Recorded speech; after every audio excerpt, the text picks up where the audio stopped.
So the last big car that Rides By Kam built was the black 1970 twin pro-charged Chevy Nova. So we toured Australia with that car for probably about a year, and then we took it over to America, and that was sort of our end game, to take it to America and see how we could sort of compete with the big boys over there on the big stage that they've got. Like, we have shows here that we get 1,500 entrants, and one of the shows we did there have 7,500 entrants. We did a lot of the good guys shows. We made the top 25 of the Barrett-Jackson Cup out of 7,000, I think, 300 entrants.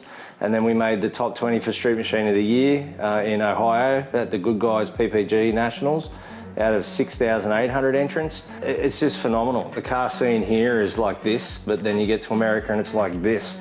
We had such an awesome time hanging around with everyone over there, all the custom car builders. I've been importing American products. I was the original importer of Billet Specialties, Ride Tech, all the big brands out there today.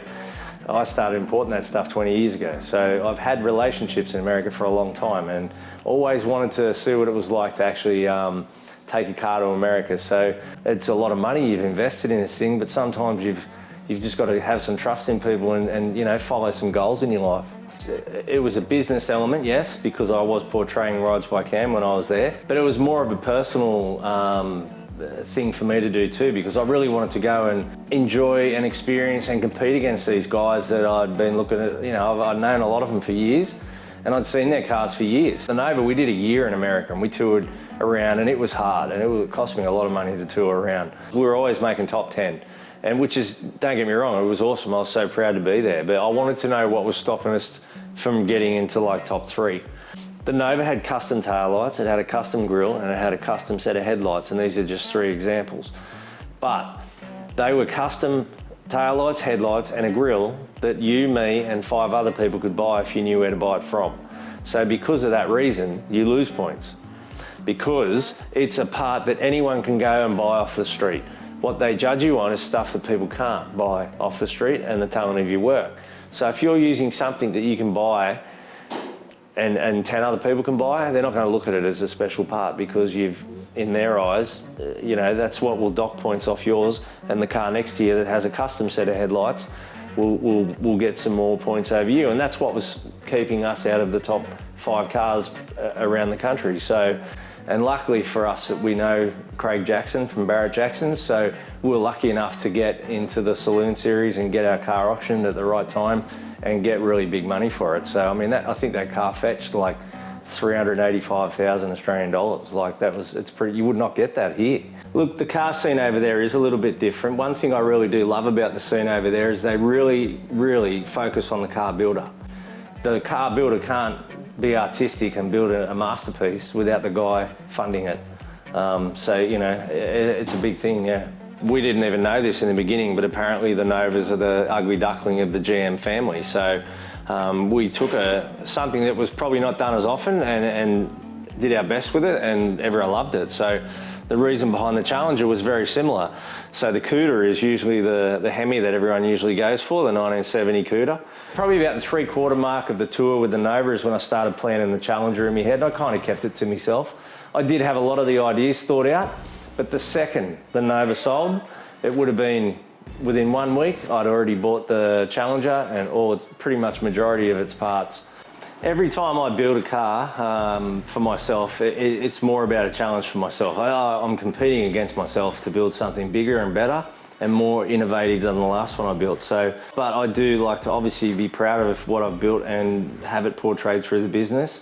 So with the Challenger, I've got a late model Dodge Challenger. What I thought with this Challenger is that I could change the body line to suit more of the newer Challenger and therefore bring it into what they would probably have built today if Dodge built this Dodge Challenger today.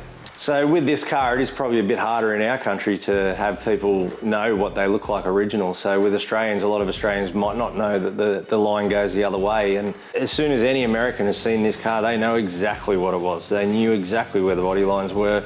They can see where we've tucked the bumpers. Now, the work involved was pretty much the whole body line from the beginning of the front guard all the way to the tip of the quarter panel. That whole section needed to be replaced because it was all the wrong way all the way through to the front. And then with that came the bar tucks, and it's just a big ripple effect of everything, you know. I think we ended up putting in here at the shop a year and a half of just metal work, metal shaping and metal work after hours. Like, you know, we didn't do it during the shop hours.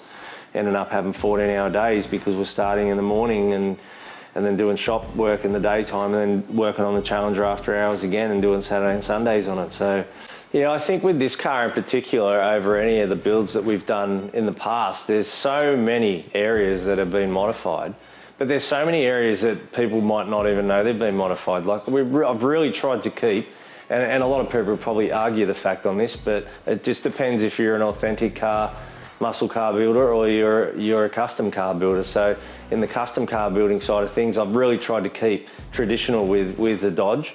So with the Challenger, I knew exactly what direction the whole car was going in from the get-go. With this car, I really didn't have to change too much. The very first part of this build was the orange on the wheels. That was the first. I knew I was using the orange, and the Miranda built boys used the same orange on one of their cars. And the funny thing is, it worked out to be a standard Kia colour. So that's quite funny. And when you put the matte clear on it, it just looks like this real cool anodized, and that's how we achieved that sort of look. So the car was designed around that, the barrels to the wheels. I don't know what it is with me, but I always start at the wheels and then I'll work my way out from there. I knew it had to be independent rear, so that's where the Roadster shock come into it. So it's an independent front and rear, but it's got, you know, 16-inch wide tyres on the back of it that tuck right up in the fenders. That was the other part of the look that we were going for, that we had to achieve it. Now, when you got a wheel that big too, you really want to lay the car on the ground, creates a massive wheel arch. So my back wheels are pretty much nearly up in my back window. The brown of the car, it's a Charlie Hutton colour, that was always going to be the colour of the car, brown. And that's really left field too. When you think about, if I came up to you and said, look, I'm going to build my next car, it'll have brown paint on it and orange wheels, and you'd be just thinking to yourself, oh, what is that? PPG were involved in that, so it was up to them, and we just got silver and we got white off them, and we added that to the brown, and we created the top colour that you see on the car. So as we sort of got into the build, we decided to start introducing the orange as a little bit more of a feature colour. So that's where the pinstripe came between the two paint colours. When I was doing all my swage lines and all the holes in the car and all the feature little pieces in the car, as you can see from the beginning of the engine cover all the way through to the back, there's a traditional sort of 3-hole setup. We've got like the 3 holes in the engine cover, we've got the 3 master cylinders in the firewall, and then we've got the 3 holes in the back between the wheel tubs, and then we use the orange in there as a feature colour. So we just kept introducing the orange. They were sort of things that weren't planned from day one, but we changed that along the way. So we usually do build cars around stance, and this one obviously we wanted to have it very low. So you have 2 problems with that. If you run a normal diff, you've got your tail shaft movement, especially when it's airbagged. So you end up with obviously an issue with your tail shaft, and you also end up with an issue with the tunnel burn really high too, because if you want to tuck the wheels right under and you're running a 20, it's very hard to tuck a car and get it on the ground. One of the boys here, Andy, he came up with a floating tunnel in this. That was something that wasn't thought of from day one, but we're just there one day working on it, and he's just like, how about we just do a floating tunnel? Because we knew the tail shaft was going to be pretty high at this stage, because we'd already had the chassis in, we'd already put the Roadster shop chassis in. The idea behind it was to kind of have it looking like a water pipe. You know, you got the big head with all the bolts. So it's all 3mm all the way through. It's got sleeves of, you know, all the way through the bolts. It's like really full on rigid. And then the back section, it comes into, it looks like a moose head really. And that's bolted straight into the Roadster shop chassis. And then the back section behind that is like an inspection panel, but it's 3mm as well. So the whole section what that created was another problem for us was, how the hell are we going to get the tail shaft in this car? Because it was no longer putting it up from underneath the car, because there's nothing there. As you can see under the car, the panel in the middle is an inspection panel for the wiring and for the fuel lines. And the tail shaft is 4, 5, 6 inches above that. We had to create the whole middle section of the car that sort of came out. So that's why it's got the back section that unbolts as well. So you push the tail shaft back, push it into the gearbox, line it up, do it up with the diff, and then put all the panels back in and bolt it all up. So it's pretty cool.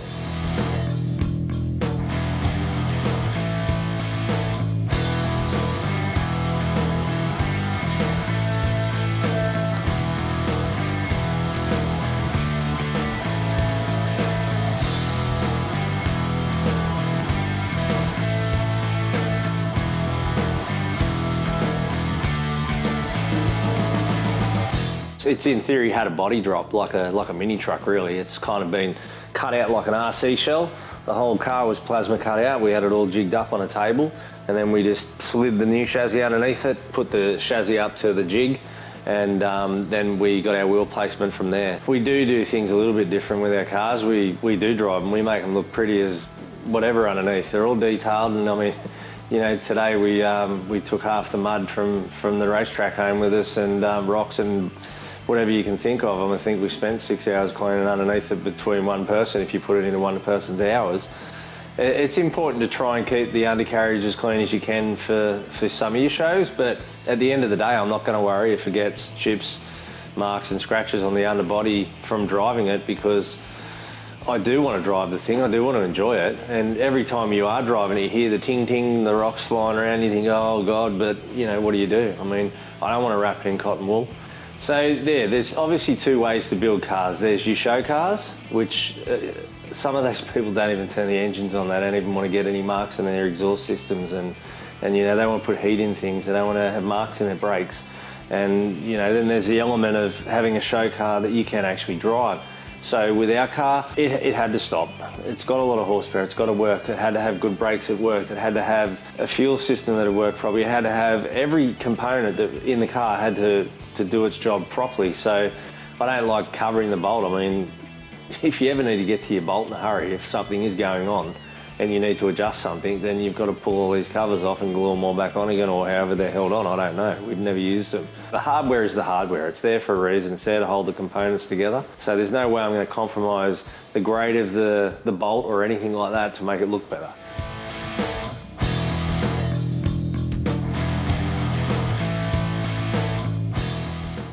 The first stage, obviously, is to find the best donor car you can. That's the most important stage. You don't want to buy something that's too badly rusted, or you know, you have to spend 8 months just getting it back to being a half-decent piece of steel.